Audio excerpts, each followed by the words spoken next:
Gov, thank you. I want to introduce you a new friend of mine. This is Dane. Dane lived down the street, and Dane and he has cousins who are all together, and one cousin, I don't know where she is. There she is. Come on up here, honey. Can you see me? Come here. She is about to graduate from UK on Friday. And I just want you to meet him. I'm sorry to keep you all waiting, but I got a chance to hang out with the whole extended family down there. And I want you to meet a soon-to-be graduate who wants to go on to graduate school. Come on up here, honey. And we're proud of you.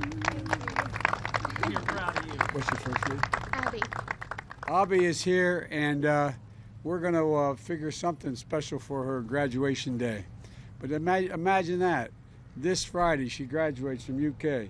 I kid and say the best thing that ever came out of Kentucky was my sister-in-law. And she's all blue. She went to UK, then she went to Duke Law School, and she married my brother. We're all thankful to everybody for her marrying my brother. And at any rate, so you got to remember me when you're president, right? Yeah. Okay? Thank you. I just want you to meet the folks I was just hanging with. Thank you, honey. Thank you. Andy, thank you, Gov. The introduction. Your forbearance is commendable. This has to be an emotional moment for you, the family, for the congressman, for all of you congressmen. Thanks for the passport into your district. Appreciate it. And I want to also thank everyone here that took the time to be here. And one of the things back in the 1900s, Dawson Springs was a place where people came to be healed because of the mineral waters. Literally, it was a place you came to heal. Now it's our turn to help the entire town to heal. You know, I granted the request for the first emergency declaration and major disaster declaration the moment I received it, because I got to know the governor's father, and I knew nothing would come that wasn't real. I mean it, for real. And yesterday I also approved an emergency declaration for the state of Illinois and Tennessee. And I intend to do whatever it takes, as long as it takes to support your state, your local leaders, and as you recover and rebuild, because you will recover and you will rebuild. You know, the scope and scale of this destruction is almost beyond belief. When you look around here, it's just almost beyond belief. These tornadoes devoured everything in their path. And, you know, as I flew over here in the helicopter, you can look down and you see a house 20 yards away from a house that's devastated, and the house is in good shape. I mean, it's just, tornadoes are such devastating storms. Back where I'm from, we're used to hurricanes and floods and high water, but these tornadoes are just something totally different. And they're not, it devoured everything in the path, your homes, your businesses, your houses of worship, your dreams, your lives. And you know, the governor confirmed there, I think you said 74 fatalities so far, Gov, in Kentucky, and making these among the deadliest tornadoes to ever strike this state. Almost 14 people are confirmed dead in other states, with dozens of people still fearful of where they are. I met one, I don't have permission to use their name, but I met one couple on the way up, said they're still looking for 4 of their friends. They don't know where they are. And those who have lost someone, there's no words for the pain of losing someone. A lot of us know it. A lot of us understand it, especially around the holidays when everything's supposed to be happy and joyful. It was a long time ago. I got a phone call around the holidays and found out that I was in Washington as a young senator, not sworn in yet, about to be hiring staff, and I got a call saying from a first responder that there'd been an accident. A tractor trailer broadside at my wife with a Christmas tree on top and my 3 kids inside. My wife and daughter are dead. But my mother, God love her, used to always say, out of everything terrible, something good will happen. Something good has to happen out of this. It just can't be all bad. We've got to make it better. And so, folks, those who have lost someone know how tough it is. And you know how tough it is. You know, in Mayfield, just hours before the storm, we just came from Mayfield, the Gibson Pharmacy had been full of families with children waiting to meet Santa. Now it's completely gone. And so many businesses that are vital to the community have been so damaged and destroyed, in your town as well. There's a saying in small towns, people know about it when you're born, and they care about it when you die. They know about it when you're born, and they care about it when you die. Well, in so many places, destruction was met with compassion.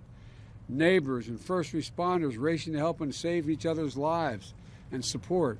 I mean, I'm not joking. I asked when I got to Mayfield, what the first thing my first responders, FEMA, and what they heard. They said they were amazed.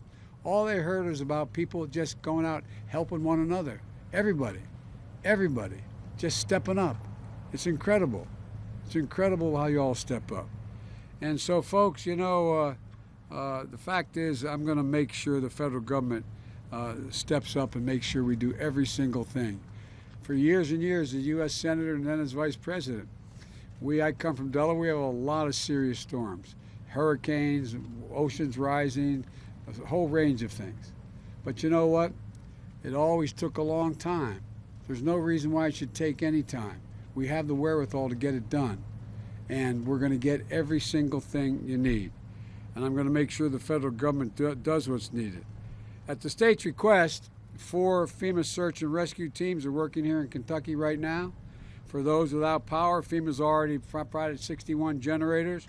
The Army Corps of Engineers has a temporary power install teams ready to assist if needed. And we provided critical supplies thus far, and a lot more to come. 144,000 liters of drinking water, 24,000 meals, I just 74,000. And look, thousands of cots and blankets. There are seven shelters open in Kentucky, which are now taking care of 300 occupants, but a lot more is going to occur. Of course, housing is a key. Because of COVID, we want to make sure people are out of those shelters as quickly as they can because of COVID, and ultimately want to start to provide some certainty for people. I've been involved in responding to a lot of disasters, and you can see it in people's faces. What they're really looking for, and look around, I say to the press, what they're looking for is just to be able to put their head down on a pillow, be able to close their eyes, take a deep breath, go to sleep, and make sure their kids are okay. That's what people are looking for right now. But a lot of hard work is going to happen in the next 2 and 3 months to bring it all the way back.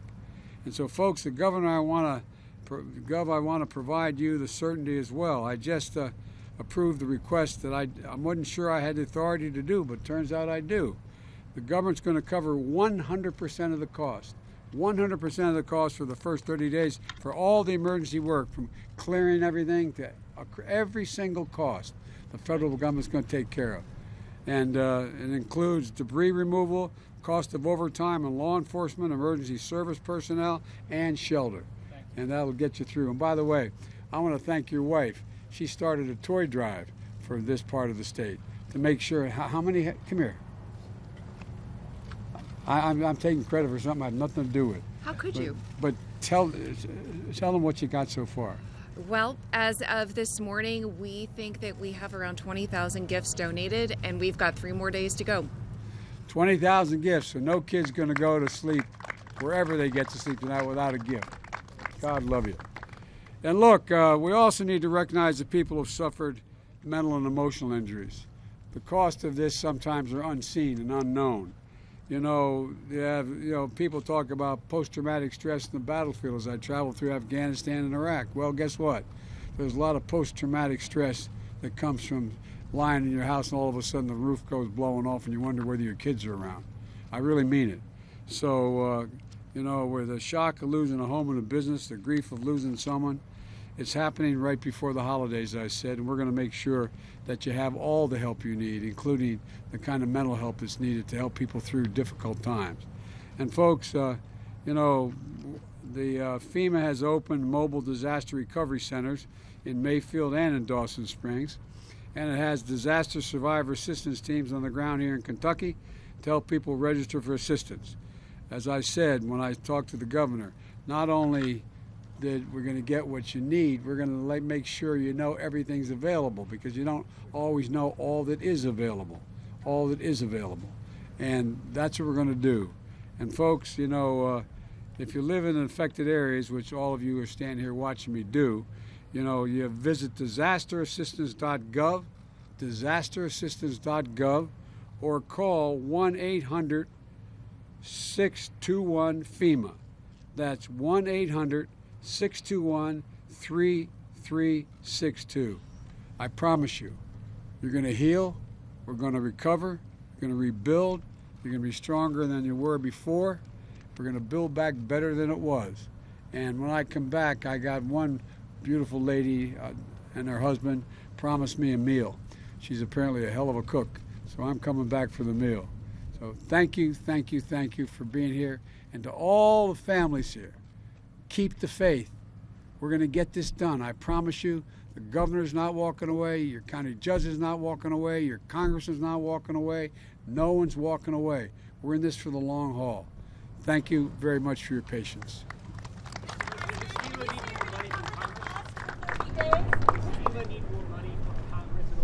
Not now.